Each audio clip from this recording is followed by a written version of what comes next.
Good morning, everyone. My name is Sean Clark. I am the Executive Vice Dean and the Ursula Springer Professor in Nursing Leadership at the NYU Rory Myers College of Nursing. It is my distinct honor, on behalf of myself and Dean Eileen Sullivan-Marks, to welcome you to today's talk, the latest in our Dean's Global Health Lecture Series, where we bring to you some of the best thinking and the most interesting projects going on in our wider global community to inform some of our efforts to take our global activities at NYU Myers to the next level. It's my distinct pleasure to welcome Dr. Pamela Cipriano this morning to talk with us. She is the 29th president of the International Council of Nurses. She is also a professor at the University of Virginia's School of Nursing and Batten School of Leadership and Public Policy in Charlottesville, Virginia. She previously served as Dean of the School of Nursing, and she was, before becoming president, she was first vice president and served 2 terms of the ICN and served 2 terms as the president of the American Nurses Association, as well as serving on the board of directors of the American Nurses Credentialing Center and the American Academy of Nursing. I'm going to let, I could go on for quite a while about Dr. Cipriano's amazing career. She is truly someone we would call a national treasure in the profession, and we're very fortunate that she brings her expertise now to the profile of the level of profile of global nursing. She's going to talk to us this morning about the nursing workforce and investments in it in the current global context, especially at this phase in the evolution of the COVID pandemic. We will have questions and answers afterwards. You'll be able to enter your questions into the chat box, and we will get to as many as possible. Having known Dr. Cipriano for about 20 years, I think, in various connections, I know we're in for a treat. She'll have a lot of interesting points to pass on, and she'll give us a very engaging talk. So I pass it over to you, Dr. Cipriano. Thank you, Sean, for that very generous introduction, and I'm grateful to have you as a dear friend and colleague. I'm really pleased to be able to talk with you today and share some of the policy work that's going on around the globe, as exemplified by major efforts where nurses have come together with other world leaders. And the focus, as you'll hear pretty heavily, is on investment in nursing, and particularly thinking about the nursing workforce and thinking about how we are hopefully truly emerging from the pandemic, which has not only provided lessons learned, but has really given us an insight into how nursing needs to be different in the future. ICN presidents select a watchword, and my watchword is influence. And I like that for 2 reasons. One is because it is an action, but it is also a noun, if you will, which is something we can have and hold and make a difference with. So part of what I want to be able to share with you today, again, is the actions that are underway, or at least creating the roadmap for all of us to take greater action. Now, I probably don't need to tell you that there are so many different challenges and threats before us. Some were there before our careers in nursing started, but as you know, many are new. So yes, we've lived through the HIV and AIDS if you're a more seasoned nurse, but then we've seen the emergence of many other infectious disease epidemics and now pandemics. There are many conditions that have affected the ability for individuals to live a full life, such as malnutrition, chronic diseases like hepatitis and insect-borne diseases. We're seeing unprecedented effects of climate change.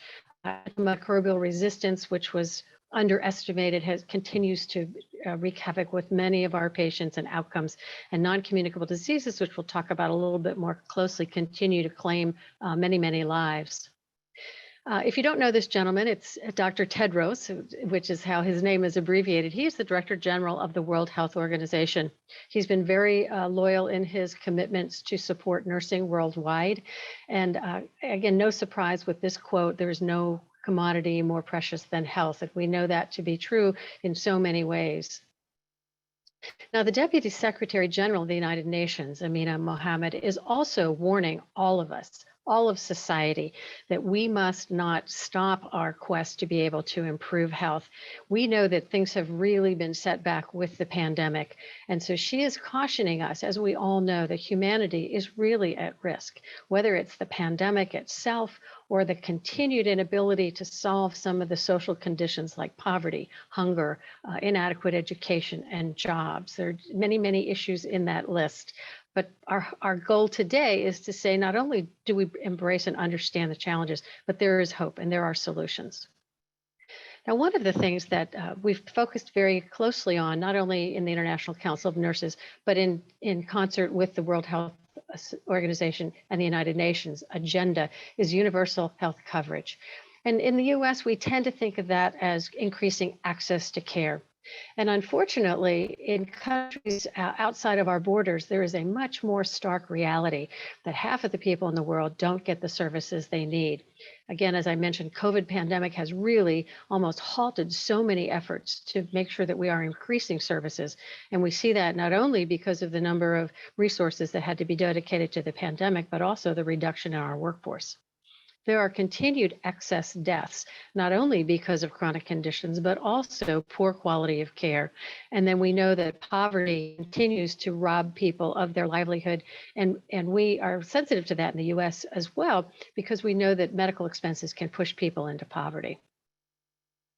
So there's been a global effort for quite a while now to really look at how do we raise the level of health in all of our countries. And you may be familiar with the Sustainable Development Goals, these 17 goals adopted by the United Nations member countries, about 194 countries adopt them. And the goal is to achieve these by 2030. Once again, we're worried that we're way behind schedule, but you'll see that when we look at addressing poverty, hunger, clean air and water, justice, all of these kinds of issues. Number 3 is good health and well-being, but almost everything on this list at some point can affect our health. So we know that billions of people are affected by chronic diseases that could be treated, could be prevented, but in fact are creating excess mortality. And we know that one of the key ways to address this is strengthening primary health care. We know that in our own country as well. And that really is bolstering the community health work, all of the services we deliver. There have been increasing reports about how do we make this happen. Really brought front and center in the pandemic, however, has also been the real deficit in mental health care. People around the world continue to suffer from lack of resources, inability to access resources, as well as in many places, the stigma of asking or being able to get mental health help.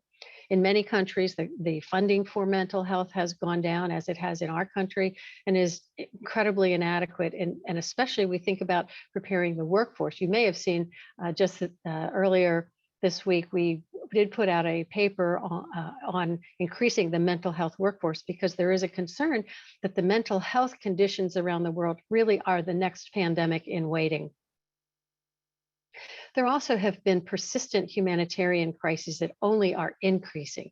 It's not just what you see in the picture here in our Nurses for Peace campaign, which has really been targeted toward helping the nurses in Ukraine and the refugees in the surrounding countries, but also recognizing that there has been increased violence against healthcare and many other humanitarian conditions like famine and suppression of individuals' rights that are creating enormous problems in places like Tigray, Ethiopia, and Afghanistan, and just many of the humanitarian crises that are not on our shores, but really we see in the news all the time.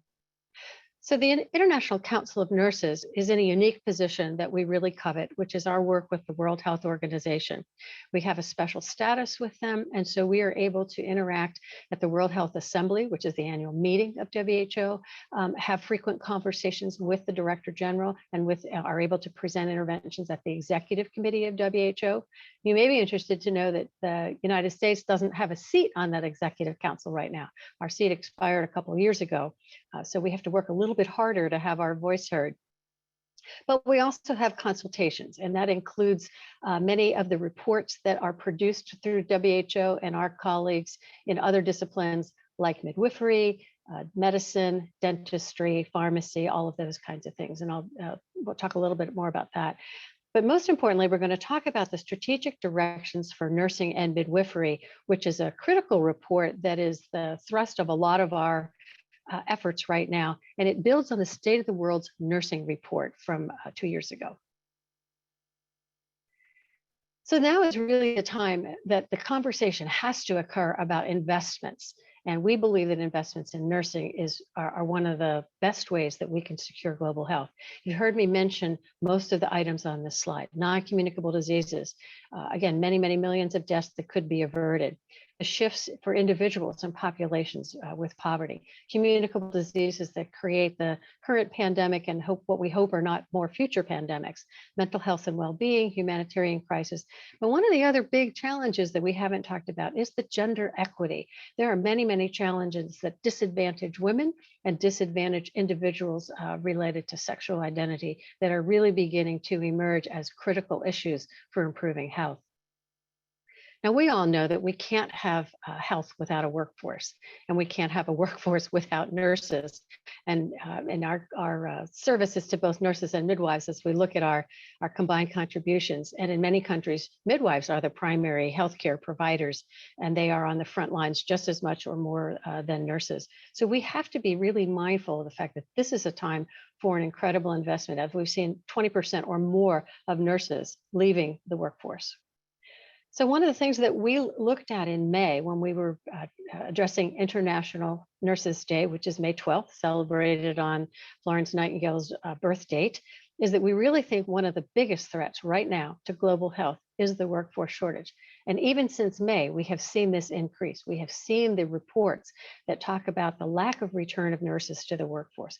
When we talk about understanding what we've called shortage in the United States is not really a shortage, but a maldistribution, and the growing sentiment that nurses in our country don't want to work in hospitals under the conditions that they're currently presented with. Well, that's amplified around the world. As we think about the poor salaries, we have places where nurses are not getting paid. We also have places where nurses are unemployed. We have conditions where nurses are discriminated against.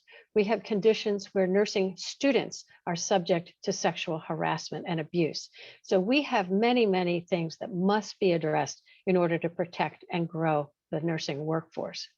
And this quote from Dr. Tedros again, recognizing that it is nurses on the front line. It is nurses that are battling all of the things that we need to do in order to be able to really achieve universal health coverage.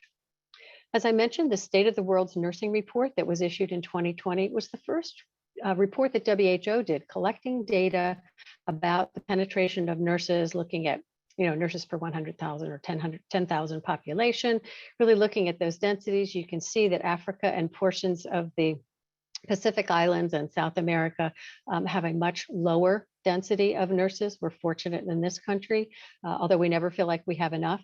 But this is a time for us to be able to recognize that we must work with our governments to be able to promote the investments that are needed. So the follow-on report that we'll talk about really addresses these specific areas. But when we think about what is our role, how do we influence policy? How do we make sure that we are taking the constellation of issues that each of us can work on? So we've mentioned shortage, but there's also significant issues associated with workforce when we think about migration. We're very concerned about ethical migration. We know during the pandemic that countries like the United States relied heavily on recruiting nurses from other countries. And that's both a good thing and a bad thing. But we have to make sure that it is done in an ethical way, following the code of ethical recruitment. Being able to address the education and regulation issues, we have many differences and discrepancies. Violence in the workplace is not just something that we're seeing, it is ubiquitous around the world. And it is a growing concern that is being recognized that we have to put a stop to this. It's not just the patients' families, it is everywhere. It is major outbreaks in the public, it is within our workers. So something that we have to be mindful. Gender equality, as I mentioned, is truly growing. Vaccine equity continues to be a problem. It used to be that it was distribution of vaccines, and now we also have the problems with the info pandemic where people keep getting bad information. And so the vaccine rates and uptake continue to drop in many places, including in the United States for the boosters. Safe working conditions has been a problem for a long time. And we are recognizing that that is one of the number one things that our nurses around the world are asking for. And then, of course, being able to get mental health help. So the ninth Triad meeting was held in May, and this meeting is held every other year. It is usually considered a Triad because it is the chief nurses of countries, the regulators, and the association leaders. So it would normally be those three individuals, but this year we actually brought in educators. So in many countries, we talk about quad meetings. So it is bringing all four influential groups to the table to talk about the key issues. As I mentioned, one of the most important things we've been addressing is the Global Strategic Directions for Nursing and Midwifery 2021 to 2025. This is the guidance, the roadmap that we're following in order to get the investments we need in education, jobs, leadership, and service delivery. This year, we also added two other areas to this discussion, and these were added by ICN in prioritizing the safety of healthcare workers, not only because violence is increasing, but because the conditions that we saw in Ebola, the conditions we saw in COVID, the conditions that we see in terms of protecting our workforce continue to be really important. And then also the health and well-being, which we would see as the fourth quadruple aim of healthcare in this country. It is, again, a concern around the world. So when we think about, how do we get this investment? We think about the fact that there are many converging positive forces as well as negative forces that allow us to focus on the policy work that must go on. Patients are telling us what they want. Not in all countries, but in the higher income countries. We've mentioned workforce shortages. We also know that nurses are the most person-centered caregivers among the entire team. And as we try to customize care, as we try to look at the priorities in different countries, again, very strong reasons for investing in the nursing workforce. Digital disruption is a really positive force. Being able to equip nurses to be able to use AI systems, to be able to use technology to accelerate care, understand earlier needs for intervention, but also be able to expand care across our communities. The demand for services right now, because of the pent-up demand with the pandemic, is really showing the critical nature of the fragility of our services. People want more value. As we said, we can't push them into poverty, and we have the priorities of the strategic goals. So the hopeful part of this is there are many, many leadership and guidance documents that are in play, and that there is uptake not only in the nursing leadership ranks, but in again our interdisciplinary colleagues. So starting with the SDGs, the Sustainable Development Goals, and working through the annual efforts and now implementation efforts of the strategic directions for nursing and midwifery, we're going to see some really important progress. I'll mention also in just a moment the ICNM, which is the International Center for Migration report together with ICN and WHO on sustain and retain in 2022 and beyond, which really is a focus on recognizing that we not only need to improve conditions to make the profession attractive and provide quality care, but we really need to retain our current workforce that is truly at risk. So as I mentioned, goal number 3 in the SDGs is focused on healthcare. And obviously one of those pillars there is to focus on the workforce. So one of my messages now, as I talk with not only our members in ICN, but all of our nurses and leaders around the world, is that we are recognizing that we cannot go back to pre-pandemic conditions. There is the huge risk that that's happening, that slippery slope of saying, well, the pandemic is almost over. We're not seeing the number of deaths. We're not seeing the number of hospitalizations. So we can go back to just treating nurses as a commodity, where nurses have told us they're not coming back unless there is a new status, unless they feel respected and valued, that they're able to make decisions, that they have adequate staffing, which has been a #1 mantra in many places. They don't want to be exposed to harm, and we need to be able to address the pay equity. So these are all conditions that I believe are going to shape the future of not just the nursing workforce, but the stability of the healthcare workforce in general. So again, these reports and all of our work has to be focused on getting greater investment in nursing education, jobs, leadership, and well-being. This is not a simple or easy task, because what we're hearing around the countries are saying, oh, well, our economies are in trouble. So when they control the jobs and the salaries of nurses, they're saying no raises. And that's even in the presence of nurses taking job actions, or what we would call strikes. So let's talk about the investments. We have to have greater investment in education, both in nursing and midwifery. We know that we're set back during the pandemic. Things were disrupted. In many countries, they haven't returned to any kind of normal state to be able to continue to produce the kind of education that the nursing students really require. So the priorities in the strategic directions report really deal with optimizing the education to match the roles, as well as making sure that countries are producing enough nurses and midwives to be self-supporting. This way we will deal with some of the migration issues. Moving toward competency-based education, which all of you are probably aware of in the US, is certainly on a major trajectory right now, and making sure that we have really well-qualified faculty. We know that if we underinvest in nursing, that's a really dangerous situation, not only because it threatens our ability to create the supply, but it threatens standards. We know that our workforce is interested in making sure they have continuing professional development, that they can go on to postgraduate education. We need that so that we can create our advanced practice forces as well. So underinvestment in education is going to take a toll if we're not able to secure additional resources. So we know the positive side of that is we need more investment to be able to ensure the domestic supply in all of our countries, retention of current nurses, and being able to have that progression into advanced education. So here are the actions.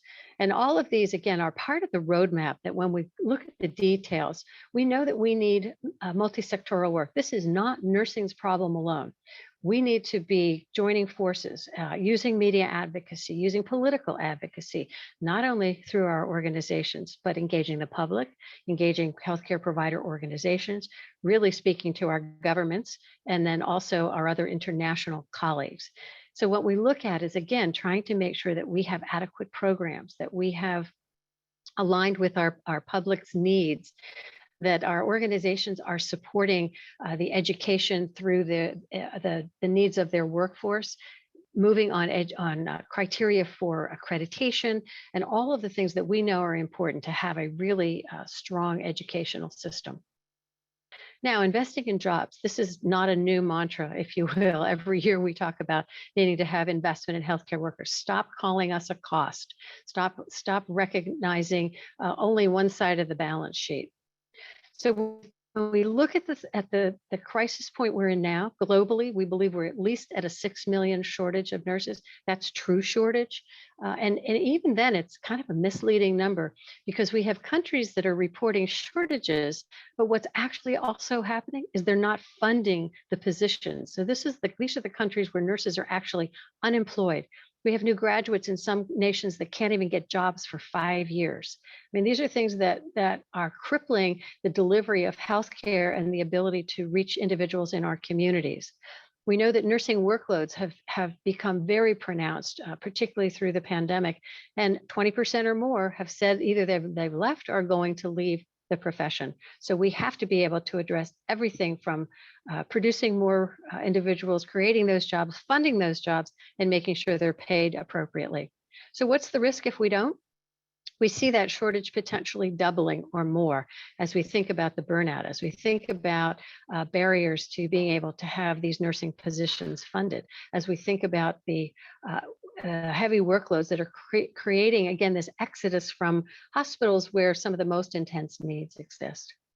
As I mentioned, this report on migration and the workforce protections, again, I encourage you to read it because it will bring to light issues that may not be top of mind for some of us, which again is the ethical migration, to really look at the relationships between countries, the agreements, the circular migration, the desire to be able to help nurses migrate and immigrate if that is their true desire, but to do it responsibly and make sure that we encourage countries to be self-sustaining. And so this is a 10-year plan. ICN will actually be issuing an updated plan for the next chapter, if you will, in the first quarter of next year.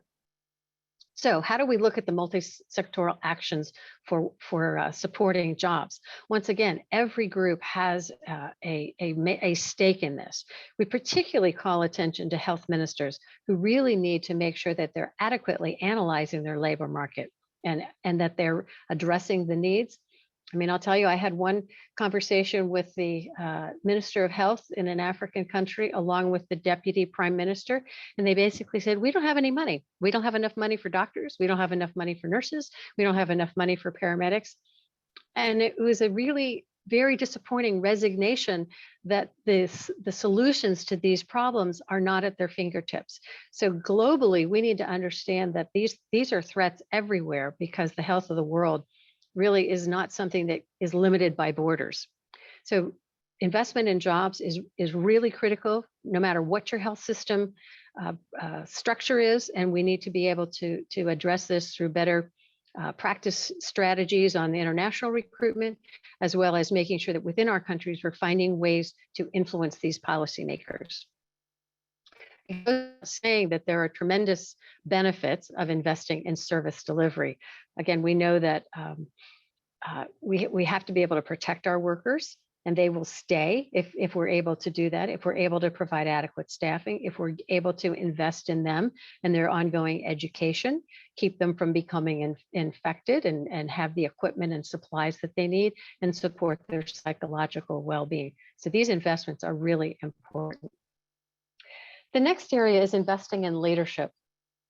ICN has been a leader in addressing global leadership development, and our two marquee programs are the Leadership for Change program, which is an in-country program, and then the Global Nursing Leadership Institute. There may very well be participants or graduates of that program on this call today. And so we know how important it is to be able to prepare individuals to occupy top roles in their countries, top roles of influencing wherever you sit. If you're in an academic position or a clinical leadership position or a consulting position, to be able to have the skills to also have influence, to be able to work on implementing these strategies that will really address the needs for the future and help create a new normal. Again, I probably don't even need to mention what some of these benefits of investing in nursing leadership are. We've identified early on that investing in leadership is important to support the workforce. It's important to be able to produce the kind of quality, because nurses need support of those visible leaders, to be able to translate the value of care so that the investments continue, as well as making sure that we continue to advance the notion of person-centered care, which again is a really important aspect of why we're different, why our workforce can make that difference. Now, one of the other things in leadership that is not the most positive situation that we're dealing with right now, but is probably known to most of you on the call, is that we suffer from a very disproportionate percentage of leadership positions being held by women. So only a quarter of positions are held by women, but in the delivery side of things, 70 to 90% of the workforce is female. And so we must understand that this takes a toll. We know that we've been pushing for quite a while to have a government level chief nurse appointed in every country. About 2/3 say they have a chief nurse, but in reality, many of them don't have any resources or power. And so that continues to be a real goal for us. Just learned this past week that Costa Rica was able to have a government nurse appointed. So no matter where you are, big or small, these efforts are really important as we grow this presence.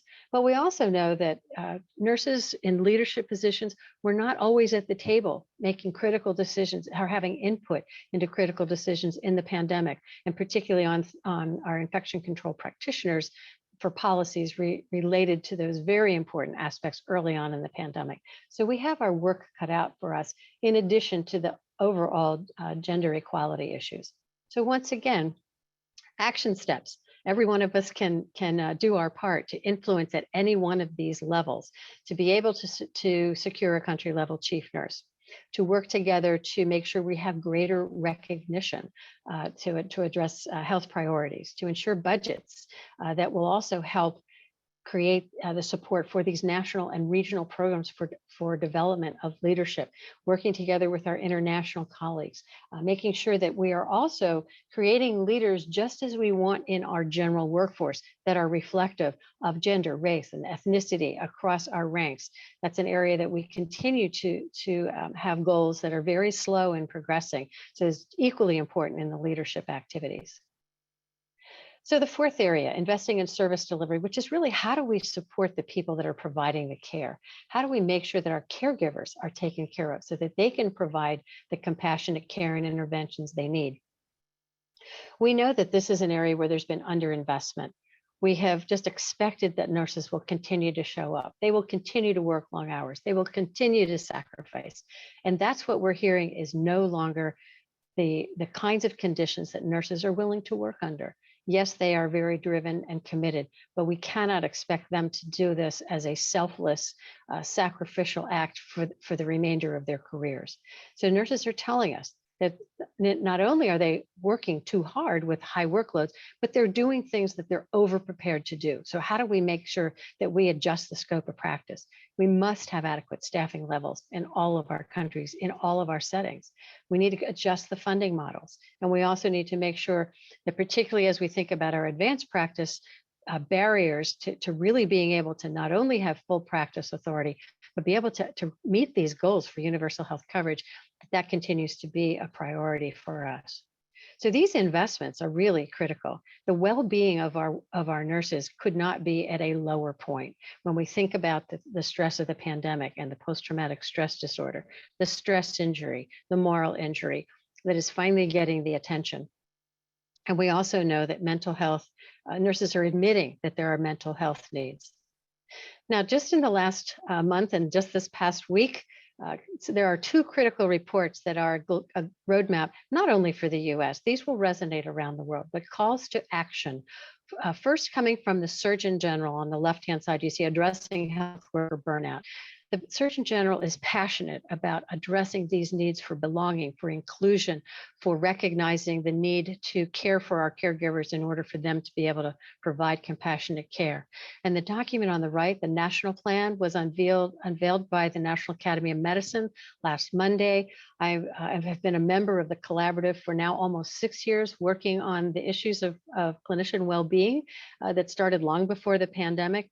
But this is a roadmap that will tell us how to engage all these multi-sectors, call to action, commitments to say this is the opportunity for us to protect our workforce for the future, ultimately our healthcare system, because it is eroding before our eyes. So again, multi-sectoral action, big responsibility on our health service providers and our governments, as well as our own nursing organizations. We need to reorient our students and graduates, which I think we're already doing, and they come into the field saying, I'm not going to put up with some of these things that I've been watching the people that I'm studying under do. So we need to be able to make sure we're taking action to enforce and insist on workplace health and safety, and that we're providing the support programs in our institutions, which really starts with our provider organizations embracing well-being as a value. So that commitment, including a zero tolerance to any kind of violence, making sure that we're following humanitarian law, that we're following the codes of healthcare that have been put out by the World Health Organization, so that together we're valuing worker safety, together we're valuing the contributions of our workforce. Oops. And so that as we work together to be able to protect our workers, we again will have a new normal in this regard as well. So this is more of a summary of the benefits of investing. There's no surprises here. Again, we know that we save lives. There's no question. So without the presence of nurses and that nursing workforce, we can't influence health. We can't make the contributions that are necessary. We need to be able to continue to reinforce how cost-effective person-centered care is and the contributions of nurses.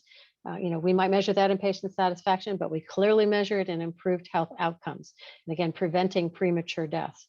making sure that we are being innovative. And this is a time where we're calling for models to come forward and really evaluate how we can not only change the delivery of care, how can we change the life of the nurse and the healthcare team in terms of how they're respected, how they work together, and how they are able to influence care in their environments. And so ultimately, attractiveness to the profession and the retention of those that we have. So one of the things that you might not be aware of that I want to share with you is the ICN's joint project with BBC Storyworks. BBC came to us and said, we want to help you amplify the work that nurses are doing because we really think there's a story to tell. And clearly, everyone on this call knows that there are amazing things that nurses are doing. So there are 24 stories that are shared in this series of videos that I encourage you to take a look at. And it's a series called Caring with Courage. It's easy to find on the BBC Storyworks website. So let me tell you just a little bit about some of them. I picked 2 US examples and 2 foreign examples, global examples. And the first one called The Heart of Nurses. This is a piece that comes to us from Memphis from a group called Regional One Health. 2 case managers in this video, Megan and Ashley, talk about how they address the social determinants of health, everything from the actual health interventions to things like housing, the social work plan, pharmacy needs, clothing, everything that an individual would need. The individuals that they help, not only do they give them nursing care, health, other global health care, but they give them hope. What they've been able to demonstrate over the course of a couple of years is they were able to decrease the emergency department visits of their population by 42%, decrease inpatient admissions of the group by 55%, and decrease their length of stay when hospitalized by 6%. One of the clients that they interview in the video tells you, these nurses changed my life. There's probably no better praise or outcome than we could look for. So really looking at unleashing the creativity and the role and the scope for nurses to be able to really address these needs. This is what universal health coverage is all about as well. The second one, a role to be respected, coming to us from Bangladesh. A nurse who really wanted to be a nurse to follow in her mother's footsteps, but felt like nursing was treated as a second-class role. And it was her mission to be able to muster the support of educators, of other clinicians, and to get the attention of government to really raise the profile. And this is something that we talk about in every aspect of nursing. How do we raise our voice? How do we raise our influence? She was successful to be able to help make a significant conversion by reaching out to the public through media advocacy as well, to be able to increase the understanding of what it is that nurses do and how they save lives. The next one from Bengaluru, India, on restoring freedoms. This talks about a nurse who helps individuals in their communities who have seen the devastating effects of their non-communicable diseases. You know, as things like diabetes in particular or hypertension have changed the lives of individuals. So they can't get out of bed. They can't tend their farms. They can't take care of their families. By being able to use technology to help manage, monitor them, have visits in their homes, be able to bring to bear the data that the goal is to have 300 million individuals in India enrolled in a platform that tracks their non-communicable disease conditions. It is nurses that are the boots on the ground for this program, and it is making significant difference as individuals get the medication they need, or they get the guidance and nutritional support and all the things they need to do to turn their conditions around so that they're in control. And in particular, this is important as we know women are typically adversely affected. And so this is helping them as well.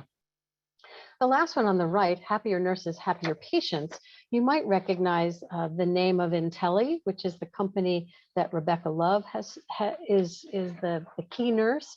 And it's a program that is giving the control to nurses for their schedules and where they'll work. Evidently, they're in 29 states. It's a very different contemporary version of how to staff different healthcare organizations. Their goal is to transform the work globally so that nurses are in control. What's interesting is that this is actually not a new idea, but it's actually happening. But there were papers in the 70s about saying nurses needed to be in control of the nurses that work in all of our facilities. So I give kudos to Rebecca Love, who's done a lot of work to advance innovation and many other aspects of nursing. So I encourage you to go to this site to be able to view any of the 24 videos and stories that are bringing to the public a snapshot of nursing that they may not have realized. And again, giving hope in many different ways to say nurses are the answer, that we can influence and take action on all of these areas, whether jobs, well-being, education, and leadership. So ICN has been a very visible force in trying to improve the health of the world by advocating for investments in nursing. And I want to just end with a quote that is from a dear friend and colleague, who was a dear friend and colleague of many of ours, Margareta Madden-Stiles, who was an ICN president as well, who unfortunately left this world a number of years ago.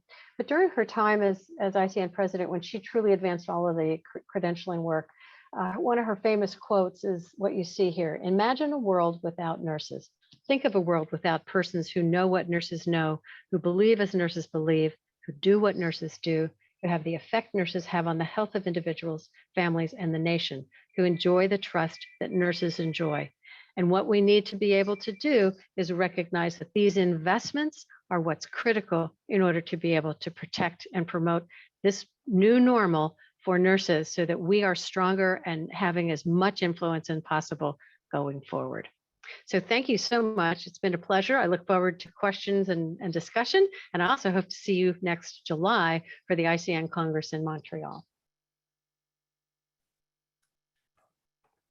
Thank you so much, Dr. Cipriano. What an amazing talk. I mean, comprehensive in terms of touching on so many big picture issues in global health and health workforce and policy priorities and directions, involvements of organizations at different levels in the healthcare system. And if that weren't enough, all kinds of great resources that I know that I'm going to go after and take a look at and seek out. So thank you for all of that. So we're opening up things for questions, but while we wait for folks to jump into the question and answer box, I have some questions that we've received from some students, if I can get you going with those. Okay. So would you have any suggestions for undergrad and graduate students in New York, for instance, or it could be anywhere in the US, for getting involved in global health? Well, one of the first starting places is certainly to look at what your school is already doing. And even if you don't have a formal program in global health, my guess is you have faculty who are very interested and maybe already have relationships.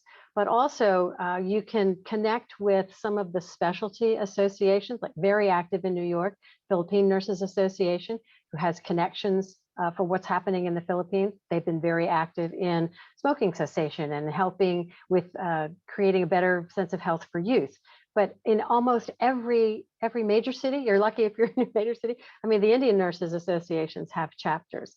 We have, again, many other countries have relationships. So I think finding your passion, what is it you're interested in? Because it could be that you would start with, again, maybe you're interested, one of the things that we're picking up a lot on right now is climate health, climate control and change. So if that's your passion, then you could say, okay, who can I connect with? How can I know the Alliance for Health, Nurses Alliance for Healthy Environments? Who are they working with? What other countries are they in? And volunteer your time. Take a look at what the National Student Nurses Association is doing. My guess is that there are some projects too that can make those connections. But don't be afraid to ask faculty advisors. Again, look at the bios of faculty who may be interested in projects right now. And some of you may find other volunteer opportunities across your campus that may not be within the School of Nursing, because that again is a major focus. Because what we know with healthcare, it is now a national security issue. It is an economic issue. It is a humanitarian issue. So broaden your horizons and look at where there are resources. Wow, amazing, amazing. How about a related question that sort of touches on similar issues, but is a little bit different? We have students who are seeking out opportunities for global immersion experiences who want to experience other healthcare systems. Do you have any suggestions or comments, thoughts for them? Well, hopefully that is one that you could do through your own school, because it's really important to have two things in place. One is you need to have a knowledgeable faculty member who has the connections in that other country. And the other is you want to check out that the philosophy of having that immersion experience is one that you're giving as well as receiving. And it's not that we go in or we have to avoid the flaw that people from wealthy countries are going to go and fix people's lives in a week. What we're there to do is learn from the people that we're talking with, understanding their needs, and figuring out how we can share ideas that can be sustained after we leave. You can make a short-term intervention, but it is not that you're trying to solve the problems of the world in a week, which is totally unrealistic. So it's really respecting the people that you're going to be entering their lives and figuring out what it is that we can do with mutual learning. Amazing, amazing. I have a question from Dr. Allison Squires, one of our faculty members here at NYU Myers, who does a lot of global research, and she touches on yet another aspect of nursing shortages and the workforce. She writes, one reason for nursing shortages in low and middle income countries is a debt burden in countries. Countries spend so much money repaying debts that healthcare systems go underfunded. Do you see a possibility that debt forgiveness in exchange for directed investments in the nursing and healthcare workforce could have an impact? Well, thanks, Allison, for that question. There clearly has to be conversations around this, because again, the debt burden is one that is handicapping individuals and handicapping governments. And so while I can't guarantee that those conversations are going to be successful everywhere, I do think it's really important. Part of it is upstream, being able to continue to reinforce the message that without the workforce, we cannot have health. We have continued degradation of quality of life, and again, conditions that are causing premature death, that are causing more cost for countries. So again, I think it's in part continuing to bring those policy messages about what happens when you have underinvestment or lack of investment. The debt relief is probably a little bit more complex to understand what the strategies might be in terms of really addressing it that way. But I think we have to hit it from many different angles. Excellent, excellent. Dr. Tonda Hughes from Columbia University, Uptown, is commenting that she was happy to hear you mention, Dr. Cipriano, gender identity and sexual orientation as important groups to consider in terms of workforce. She asks, has the ICN produced materials to help nursing schools and employers of nurse clinicians understand best practices to support individuals in these categories? So right now, the sustain and retain document has a little bit of information about that. We actually have a board task force that has just begun working this past year on gender equality. So we're actually also working in concert with several other groups. JPIGO is one of them, where this is a major goal for the coming year, because we recognize that no matter what we're facing, again, these are issues that are affecting healthcare. They're affecting people's lives. They're affecting the ability for us to adequately provide nursing care. So stay tuned, because again, this will be a major focus of work in the next year. At the Congress next July, we'll also have some significant sessions that will focus on this. I think the trickier part has been recognition of the terminology and consistent use of terminology, which again, I think all of you who are scholars in this area can really help with. Excellent, excellent. We have a question from Dr. Sandra Dunbar from Emory University, who asks, would you say a little more about leadership development for nurses in the global setting? The balance between the economics and low and middle resource countries to support this is challenging to navigate, especially in the context of nursing shortages, and it seems critical for nursing's future in all countries. Yeah, thanks, Sandy. So one of the programs that I mentioned from the International Council of Nurses is Leadership for Change, and that is a very tried and true curriculum that gets customized to a particular country. One of the things that we've been really gratified by seeing is that some of our wealthier nurses associations sponsor individuals from other countries. So, for example, Taiwan is incredibly generous. And so they have had nurses from 5, 6, 7 different countries that they will put into their leadership development courses, helping them, again, make sure that the cultural aspects and local knowledge is there. And it's not just from Asian nations, they've included individuals from South America and some African nations. So part of it is making the connections to connect individuals around the world. I do hear the question, though, that what do we do in country when we've got a low or lower middle income country? And I think that's where our universities really come into play, because sometimes they're able to get funds from foundations. They're able to get some reprieve from their governments.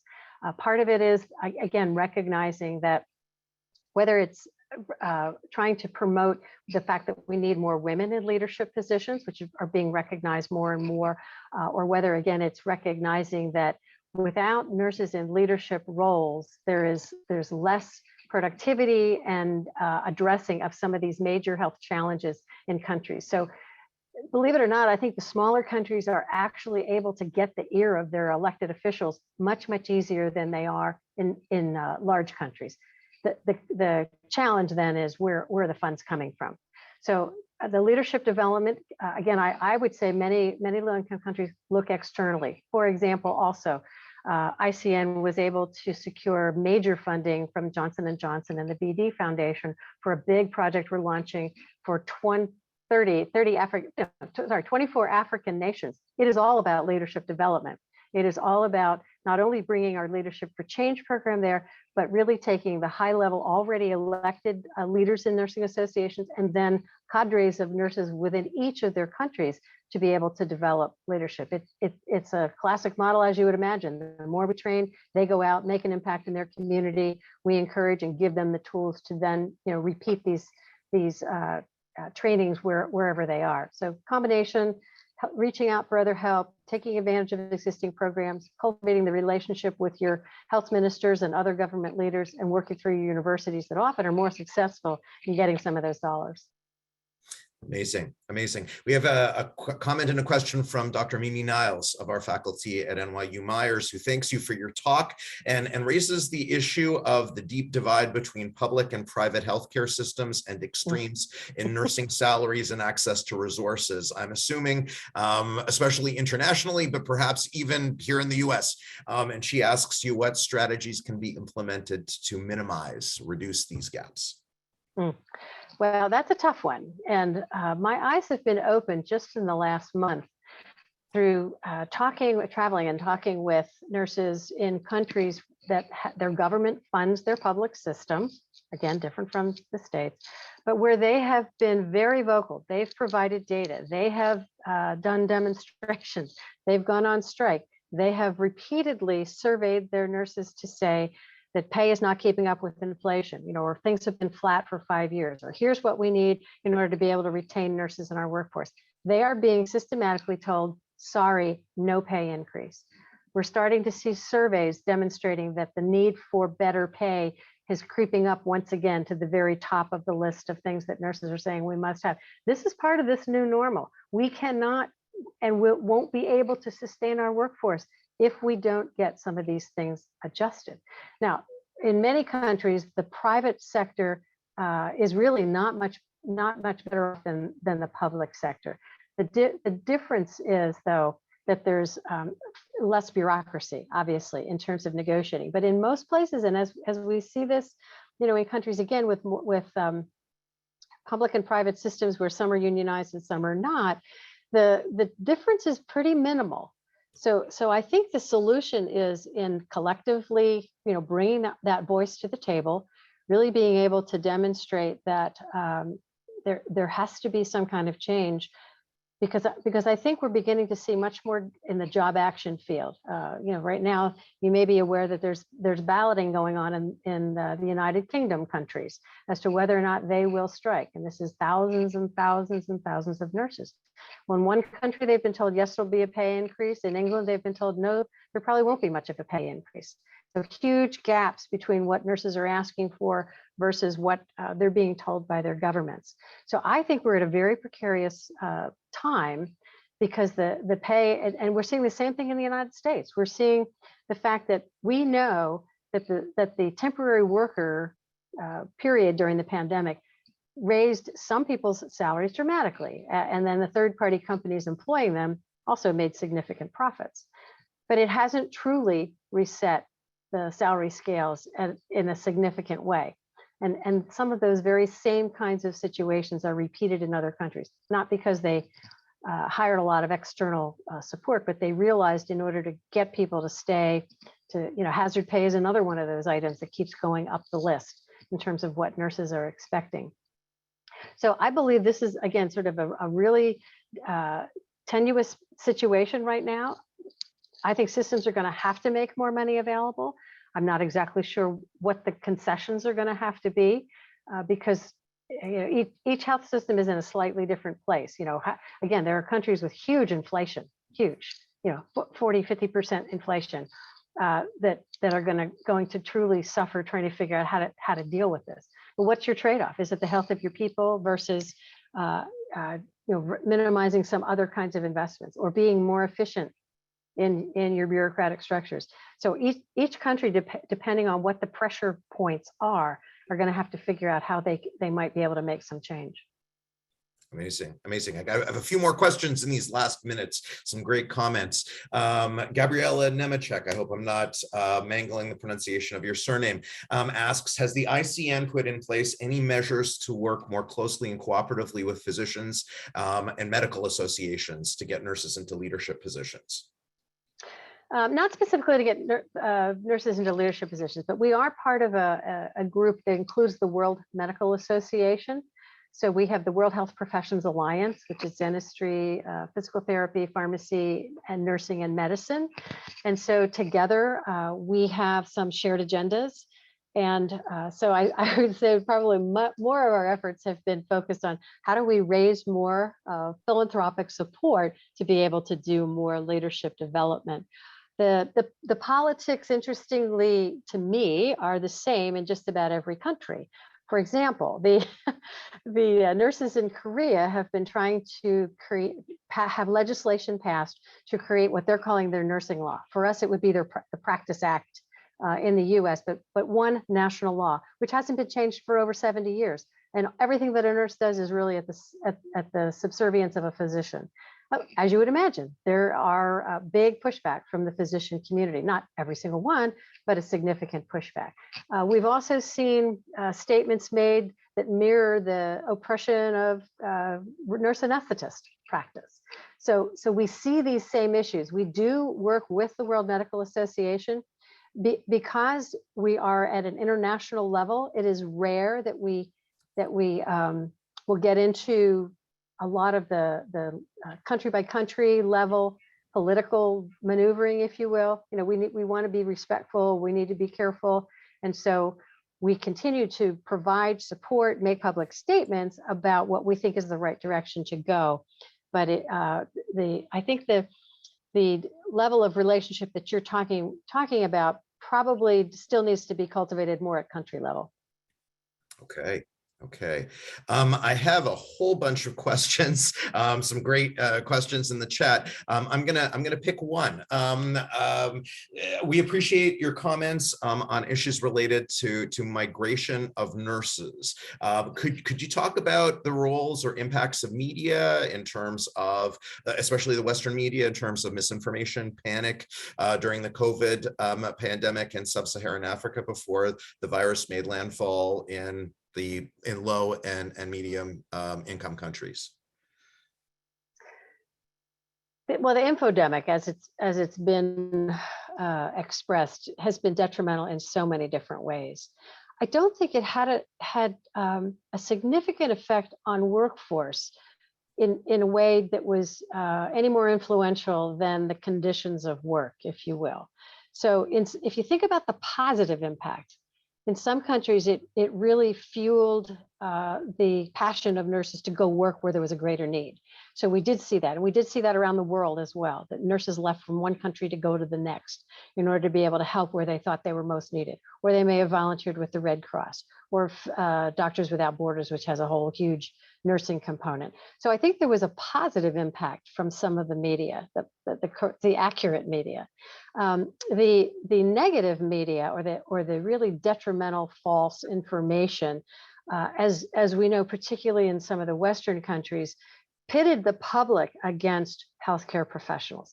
That's where we began to see an erosion of the calling people heroes to really calling people perpetrators of taking away people's rights by promoting vaccination, or violence against healthcare workers that were not only trying to take care of them, but again trying to promote the social distancing and all the kinds of things that have been necessary. So it's a situation where individually nurses spoke up. We also had a number of demonstrations where nurses basically said, please stay home. You need to keep us safe. We're overwhelmed. We don't have capacity to have more patients coming in because we can't take care of them, and the number of deaths is unbelievable. So I don't think we've learned all the lessons or figured out all the ways to manage this going forward. I think we're sensitized to the fact, though, that public sentiment can be both positive and negative. And I think right now it's not as obvious in terms of hitting the airwaves. But I think if you're working in public health, you're probably seeing the impact, which is we're still not getting the uptake that we need in terms of protection. And again, the issue of violence, which is a constant undercurrent, is one that is really not being addressed. Okay, I'm going to give you one last question from one of our attendees, who asks, how do we ensure that the nursing workforce remains a source of social mobility? And I'm not sure whether the questioner is asking in the US or internationally, maybe internationally. And she cites the importance of inclusion, diversity, inclusion considerations among nurse leaders in this respect. Do you have any thoughts for us in that space? Yeah, thanks. Mobility through employment as a nurse has always been something coveted in most countries, is that it's been a very respectable job for the most part. It's been valued, it's been considered as good employment for those who, there are countries, as you know, people have migrated, and it's been a way for them to send dollars home to support their families in their countries if they're going to a higher income country. So the social mobility in terms of being a professional, being a nurse, being able to say that that's what you do, has always had its own capital, intangible capital. And I see that certainly continuing. We're also seeing more and more countries want to be able to provide advanced practice education. So once again, we're seeing that professional development. We're seeing the opportunities to increase your own personal knowledge, contribution, roles, and influence. Similarly, with trying to secure more and more leadership level positions, it's interesting. There are many ministers of health that are women. And so there is a recognition among government leaders that promoting women to leadership positions is important, and not just for the optics, but because there is a recognition of the different skills and influence that they bring. So I see this as a continued gradual progression. But if the question was really focused on social progression, again, I don't think we have lost that luster at all. I do think that protecting, though, the conditions of the workforce are really important for that issue as well. Thank you for that. We could keep you going for another hour or two. I would like to thank you so much for the amazing presentation and your responses to the questions, for engaging with us. In addition, I'd like to thank Carrie Stalonis and Hanata Kurtz from our NYU Global Office for the great work in setting this up, and David Castellano for his great IT support. And I wouldn't want to forget thanking all of you for attending out there and for the great questions that you provided. to keep the Q&A session going. Thank you all. Please keep your eyes open for the next Dean's Global Lectures, and I wish you all an excellent rest of your day.